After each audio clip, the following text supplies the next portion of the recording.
Hello friends, welcome to my YouTube channel. तो अगर आप आज के टाइम में online zero balance savings account open करने की सोच रहे हैं तो इक्विटास स्मॉल फाइनेंस बैंक का सेल्फी सेविंग्स अकाउंट भी आपके लिए एक बहुत बेहतरीन चॉइस हो सकता है।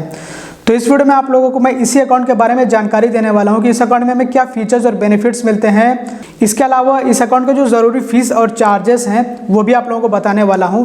तो चलिए अब वीडियो पर बढ़ते हैं। वैसे आप लोगों को मैं बताना चाहूँगा कि इस पर ऑलरेडी मैं एक वीडियो बना चुका था, बट वो वीडियो आज के टाइम में काफ़ी पुराना हो चुका है और एक तरह से देखें तो काफ़ी सारी चीज़ें बदल चुकी हैं इस अकाउंट को लेकर के। तो इसलिए मैंने सोचा कि इस पर एक अपडेटेड वीडियो बना दूँ, क्योंकि उसमें बहुत सारी चीज़ें ऐसी हैं जो पुरानी हैं और अभी के टाइम में मेरे ख्याल से वैलिड ना हो, क्योंकि उसमें फीस और चार्जेस भी दूसरे हैं और अभी जो मैं आप लोगों को अपडेट देने वाला हूँ इसमें फीस और चार्जेस अलग रहेंगे। तो चलिए जो वीडियो की तरफ बढ़ते हैं और बात कर लेते हैं इसी अकाउंट के फीचर्स और बेनिफिट्स के बारे में। तो ये जो है एक कंप्लीट डिजिटल अकाउंट है, मतलब आप इसको जो ऑनलाइन ओपन करते हैं आपको ब्रांच विजिट करने की ज़रूरत नहीं पड़ती। इसके अलावा ये जो है कंप्लीट जीरो बैलेंस अकाउंट है, इसमें आपको कोई भी मिनिमम बैलेंस मेंटेन करना नहीं होता है, कोई ज़रूरत नहीं होती उसकी। तो ये एक बहुत बड़ा बेनिफिट है इस अकाउंट का। और इसमें आपको वर्चुअल डेबिट कार्ड मिलता है जो कि फ्री होता है, तो ये भी एक बहुत बड़ा एडवांटेज है इस अकाउंट का। और इसी वजह से मैं रेकमेंड कर रहा हूँ, अगर आपको ये अकाउंट ओपन करना है ना, मतलब अगर आपको एक ज़ीरो बैलेंस अकाउंट चाहिए है तो आप बिल्कुल इसको ओपन कर लीजिएगा। और एक बात और मैं यहाँ पे बताना चाहूँगा कि हालांकि इससे पहले मैंने एक वीडियो बनाया था कोटक महिंद्रा बैंक को लेकर के, जिसमें मैंने बताया था कि मेरे एक्सपीरियंस में सबसे बेस्ट बैंक का वो अकाउंट रहा है, मतलब सबसे best zero balance digital account रहा है जिसको हम ऑनलाइन ओपन करते हैं। डिजिटल अकाउंट मतलब ऑनलाइन जो अकाउंट ओपन किया जाता है, नहीं तो काफ़ी लोग इसको जो है बहुत ही गलत मीनिंग में ले लेते हैं, मतलब डिजिटल अकाउंट समझते हैं वो मैं शायद कि SBI का योनो वाला बात कर रहा हूँ, बट यहाँ पे मतलब जो अकाउंट ऑनलाइन ओपन किए जाते हैं वो मैं कहना चाहता हूँ। तो अब बहुत सारे मुझे उस वीडियो पे कमेंट्स मिले कि हमारे यहाँ पे कोटक की सर्विसेज अवेलेबल नहीं है, तो इसलिए हम यहाँ पे अकाउंट नहीं अपना ओपन कर पा रहे हैं, हमें दिक्कत आ रही है। तो मैंने सोचा कि इस पर एक और वीडियो बनाता हूँ, मतलब आप लोगों को एक और ज़ीरो बैलेंस अकाउंट के बारे में वीडियो बना के जानकारी देता हूँ, ताकि अगर आप जो है ज़ीरो बैलेंस अकाउंट ओपन करना चाहें तो ओपन कर सकते हैं। अब यहाँ पे देखिए स्मॉल फाइनेंस बैंक, इसका मतलब ये नहीं कि बहुत बुरा बैंक होता है, मतलब बैंकिंग की आपकी सभी ज़रूरतों को ये पूरा कर देगा। और ये जो स्मॉल फाइनेंस बैंक होते हैं ना, ये इसीलिए बनाए गए हैं ताकि जन जन तक बैंकिंग पहुँचे, सभी लोगों तक बैंकिंग पहुँचे।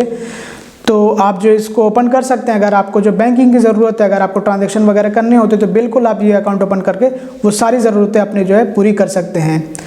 तो इसमें आपको वर्चुअल डेबिट कार्ड भी मिल जाता है जो कि फ्री होता है। इसके अलावा इसमें आपको जो इंटरेस्ट रेट मिलता है वो बहुत अच्छा होता है। हालांकि अगर आप जो है 1 लाख से नीचे बैलेंस मेंटेन करते हैं तो आपको सिर्फ जो है 3.50% इंटरेस्ट रेट मिलता है, जो कि तब भी हम देखें तो ठीक है, क्योंकि अगर आप जो है किसी अदर बैंक में अपना अकाउंट ओपन करेंगे, फॉर एग्जांपल जैसे कि आप बैंक ऑफ बड़ौदा या फिर SBI फिर पंजाब नेशनल बैंक में ओपन करते हैं, तो अभी के टाइम मेरे ख्याल से वो लोग बहुत कम आपको इंटरेस्ट रेट देते हैं, 2.75% इतना देते हैं।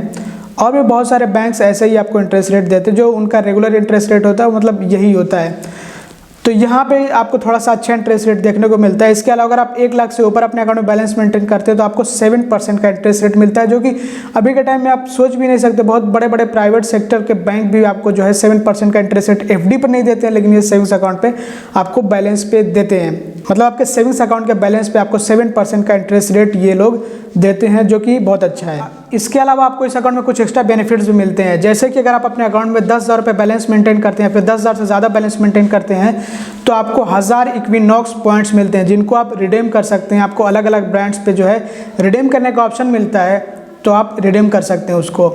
इसके अलावा अगर आप मिनिमम 10,000 का फिक्स डिपॉजिट 1 साल के लिए बुक करते हैं, तब भी आपको 1000 इक्विनॉक्स पॉइंट्स मिलते हैं, जिनको कि आप रिडीम कर सकते हैं अलग अलग ब्रांड्स पे। तो ये मुझे बहुत अच्छा लगा। इसके अलावा बात करते हैं एलिजिबिलिटी क्राइटेरिया की और डॉक्यूमेंट्स की। तो जैसा कि आप लोग जानते हैं कि डिजिटल अकाउंट ओपन करने के लिए जो मिनिमम एज होनी चाहिए वो 18 साल की होनी चाहिए, तो मिनिमम एज 18 होनी ही चाहिए, तभी आप ये अकाउंट ओपन कर सकते हैं। और इंडियन रेसिडेंट होना भी ज़रूरी है। इसके अलावा अगर हम बात करें डॉक्यूमेंट्स की, तो डॉक्यूमेंट्स में आपको ज़रूरत पड़ती है आपके आधार कार्ड की और पैन कार्ड की, और आपके आधार कार्ड से आपका मोबाइल नंबर रजिस्टर्ड होना चाहिए, जिससे कि आपके आधार की डिटेल्स फेच करी जाती हैं और उसके बाद आपके अकाउंट के ओपनिंग का जो प्रोसेस होता है उसको आगे बढ़ाया जाता है और आपका अकाउंट ओपन किया जाता है। और अगर आप चेकबुक लेते हैं तो कोई भी चेकबुक आपको फ्री नहीं दिया जाता है। अगर आप चेकबुक के लिए रिक्वेस्ट करेंगे तो पर लीफ का आपको 2 रुपये चार्ज देना होगा, तो आपको चेकबुक मिलेगा। यानी कि जो एक एक पेज होता है, मतलब एक एक चेक के लिए 2 रुपये का चार्ज होता है, तो उस हिसाब से आपको चार्ज देना होगा और आपको चेकबुक मिलेगा। मतलब फ्री चेकबुक अवेलेबल नहीं है इस अकाउंट के लिए। बात करते हैं फंड ट्रांसफ़र चार्जेस की। तो अगर आप एनईएफटी और आरटीजीएस ऑनलाइन करते हैं तो पूरी तरह से फ्री है, उस पर कोई भी चार्ज नहीं है। लेकिन वहीं पे अगर आप ऑफलाइन करते हैं, मतलब कि ब्रांच के थ्रू करते हैं, तो उस पर आपसे चार्ज लिया जाएगा। तो अगर आप एनईएफटी के थ्रू फंड ट्रांसफ़र करते हैं ऑफलाइन ब्रांच से, तो फिर आपको जो है ₹2.25 से लेकर के ₹24.50 तक का चार्ज लगेगा। अब अलग अलग अमाउंट पे अलग अलग चार्ज होता है, मतलब जिस हिसाब से जितना आप जो है फ़ंड ट्रांसफ़र कर रहे हैं, पैसे भेज रहे हैं, उसी हिसाब से आपको चार्ज देना होगा। यहाँ पे आप अपनी स्क्रीन पर देख लीजिए कि कितने अमाउंट पे आपको कितना चार्ज देना होगा। और वहीं पे अगर हम बात करें आरटीजीएस की, तो आरटीजीएस में ₹20 से लेकर के ₹40 का चार्ज देना होगा। अलग अलग अमाउंट पे आपको अलग अलग चार्ज देना होगा। और जितने फीस और चार्जेस होते हैं सब पे जीएसटी अलग से फिर इंक्लूड किया जाता है, जो कि अभी के टाइम में 18% जीएसटी आपको देना होता है। बात करें अगर हम आईएमपीएस की, तो पर डे 2 लाख रुपए तक की लिमिट फ्री होती है, चाहे हम ऑनलाइन करें या फिर ऑफलाइन करें। तो इसमें हमें कोई भी चार्ज नहीं देना होता है। 2 लाख रुपए तक हम जो है फंड ट्रांसफ़र कर सकते हैं आईएमपीएस के ज़रिए। अब बात कर लेते हैं कैश ट्रांजैक्शन चार्जेस की। तो इसमें दोनों ही तरह के ट्रांजैक्शन आते हैं, डिपॉजिट और विड्रॉल के। तो सबसे पहले हम बात कर लेते हैं डिपॉजिट के। तो अगर हम जो कैश डिपॉजिट करते हैं होम लोकेशन से, तो हर 1000 रुपये पे ₹3 का चार्ज हमें देना होगा। और वहीं पे अगर हम नन होम लोकेशन से डिपॉजिट करें तो उसके लिए हम हर 1000 रुपये पे ₹4 का चार्ज पे करेंगे। तो इस तरह से चार्जेस हमसे लिए जाते हैं। अब ये home location non home location क्या है, जैसे कि जब भी आप अपना अकाउंट ओपन करते हैं ना, तो किसी न किसी ब्रांच में वो आपका अकाउंट ओपन होता है, जिसके लिए आपको ब्रांच का नाम ही बताया जाता है और आपको IFSC कोड भी दिया जाता है। तो जो आपका होम ब्रांच है, मतलब वही जिसमें आपका अकाउंट ओपन हुआ है, वो उसको जो हम होम ब्रांच कहेंगे। तो वो जो आपका ब्रांच है, उस लोकेशन में जितनी भी ब्रांचेस होंगी वो सभी आपके होम लोकेशन में आएंगी। तो मतलब जहाँ पे जिस लोकेशन पे आपका होम ब्रांच है, उस लोकेशन को हम कहेंगे होम लोकेशन। और उसके बाहर वाले एरिए को, मतलब जो उस लोकेशन में नहीं आएंगी ब्रांचेस, उसको हम कहेंगे कि नन होम लोकेशन। तो बस इसी तरह से आपसे चार्जेस भी लिए जाते हैं। तो ये तो हमने बात कर लिया कैश डिपॉजिट पे। अब कैश विड्रॉल के बारे में बात करते हैं। तो कैश विड्रॉल इसमें आपको जो है 50,000 रुपये तक फ्री मिलता है। अगर हम जो है होम ब्रांच से करें तो उसमें हमें 50,000 रुपये तक फ्री मिलता है। फ्री में जो है 50,000 रुपये तक कैश विड्रॉल कर सकते हैं पर ट्रांजेक्शन में, सिर्फ और सिर्फ विड्रॉल स्लिप से। खैर ये तो बात हो गई होम लोकेशन की। अब बात कर लेते हैं नन होम लोकेशन की। तो नन होम लोकेशन से अगर हम जो कैश विड्रॉल करते हैं तो उसमें भी हमें 50,000 रुपये तक की फ्री लिमिट मिलती है, लेकिन पर मंथ आपको फ्री लिमिट मिलती है। और अगर हम जो इस लिमिट को क्रॉस करते हैं तो उसके बाद हमसे चार्जेस लिए जाते हैं। और जो चार्जेस होते हैं, तो हर 1000 रुपये पे आपको ₹3 का चार्ज देना होगा। अब बात कर लेते हैं एटीएम ट्रांजैक्शन चार्जेस की। तो अगर हम अपने डेबिट कार्ड से एटीएम से कैश विड्रॉल करते हैं तो इसमें हमें 3 फ्री लिमिट मिलती है, मेट्रो सिटी में, मेट्रो लोकेशन में, और नन मेट्रो लोकेशन में हमें 5 फ्री ट्रांजैक्शन मिलते हैं एटीएम से कैश विड्रॉल करने के लिए। तो ये जो लिमिट होती है अलग अलग होती है। मेट्रो लोकेशंस के लिए 3 लिमिट आपको फ्री मिलेगी महीने में, और नन मेट्रो लोकेशन में आपको जो वहीं पे 5 फ्री लिमिट मिल जाएगी कैश विड्रॉल करने के लिए। और अगर हम इस लिमिट को क्रॉस करेंगे तो पर ट्रांजैक्शन पे हमें ₹20 का चार्ज देना होगा। और आउटसाइड ऑफ इंडिया अगर हम अपने डेबिट कार्ड का इस्तेमाल करते हैं, एटीएम से कैश विड्रॉल करते हैं, तो हमें पर ट्रांजैक्शन पे ₹110 का चार्ज देना होता है। और अगर हम जो है नन कैश ट्रांजैक्शन करते हैं एटीएम से आउटसाइड ऑफ इंडिया, मतलब कि नन फाइनेंशियल ट्रांजैक्शन करते हैं अपने डेबिट कार्ड का इस्तेमाल करते हुए, तो वहाँ पे हमें पर ट्रांजैक्शन पे ₹25 का चार्ज देना होगा, जैसे कि बैलेंस इंक्वायरी वगैरह करते हैं। तो फिर भी मैं सोचता हूँ कि ये ठीक ही है, कोई बहुत ज़्यादा नहीं है, मतलब नॉर्मली इतना ही होता है। अब बात कर लेते हैं डेबिट कार्ड के बारे में। तो इसमें आपको वीज़ा का वर्चुअल डेबिट कार्ड मिलता है जो कि फ्री होता है, जिसको आप ऑनलाइन यूज़ कर सकते हैं। और बाकी इसमें आपको अलग अलग तरह के डेबिट कार्ड्स मिलते हैं, तो आप अपनी मर्जी से फिजिकल डेबिट कार्ड ले सकते हैं। जैसे कि इसमें आपको रुपे और वीज़ा का क्लासिक डेबिट कार्ड मिलता है, जिसका चार्ज होता है ₹100, इशुएंस चार्ज भी और रिन्यूअल चार्ज भी, या फिर आप उसको कह सकते हैं एनुअल चार्ज भी, उसका ₹100 होता है। इसके बाद है वीज़ा गोल्ड डेबिट कार्ड, और इसका चार्ज भी सेम ही है ₹100। और इसके बाद है वीज़ा प्लेटिनम डेबिट कार्ड, और इसका जो चार्ज है ये ₹150 है। और इसके बाद है वीज़ा सिग्नेचर डेबिट कार्ड, और इसका जो चार्ज है ये ₹400 है। बट यहाँ पे मुझे ये नहीं समझ में आया कि जो वीज़ा का गोल्ड डेबिट कार्ड है और क्लासिक डेबिट कार्ड है, इन दोनों का चार्ज सेम क्यों है। तो ये थोड़ा सा मुझे अटपटा सा लगा। तो दोस्तों ये कुछ ज़रूरी चार्जेस थे जो कि मैंने आप लोगों को बता दिए। हालांकि चार्जेस की जो लिस्ट होती है वो बहुत बड़ी होती है, और मैं सभी को यहाँ पे आप लोगों को नहीं बता सकता हूँ, क्योंकि अगर मैं सभी को इंक्लूड कर लूँ तो वीडियो बहुत ज़्यादा लंबा हो जाएगा। लेकिन जाते जाते एक बहुत ही ज़रूरी चार्ज आप लोगों को मैं बताना चाहूँगा, और ये उन लोगों के लिए, सिर्फ उन लोगों के लिए है जो ऑफलाइन ट्रांजेक्शन करते हैं, जो कि ब्रांच से ट्रांजेक्शन करते हैं। तो खासकर उन्हीं लोगों के लिए, मतलब सिर्फ उन्हीं लोगों के लिए है। बाकी जो ऑनलाइन ट्रांजेक्शन करते हैं उनके लिए नहीं है।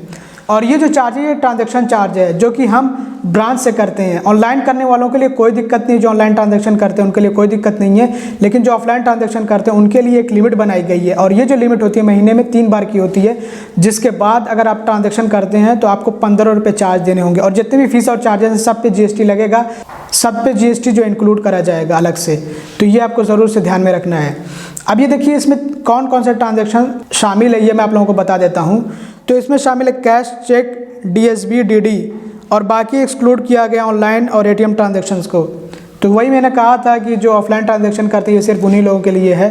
तो महीने में कुल मिला करके इन सभी ट्रांजैक्शन को मिला करके सारे ही जो कैश है और जो चेक है, जो DSB है, जो DD है, तो इन सारे ट्रांजैक्शन को मिला करके आपको 3 बार की फ्री लिमिट मिलती है और उसके बाद 15 रुपये का आपको चार्ज देना होता है। तो ये बात आप ज़रूर ध्यान में रखिएगा।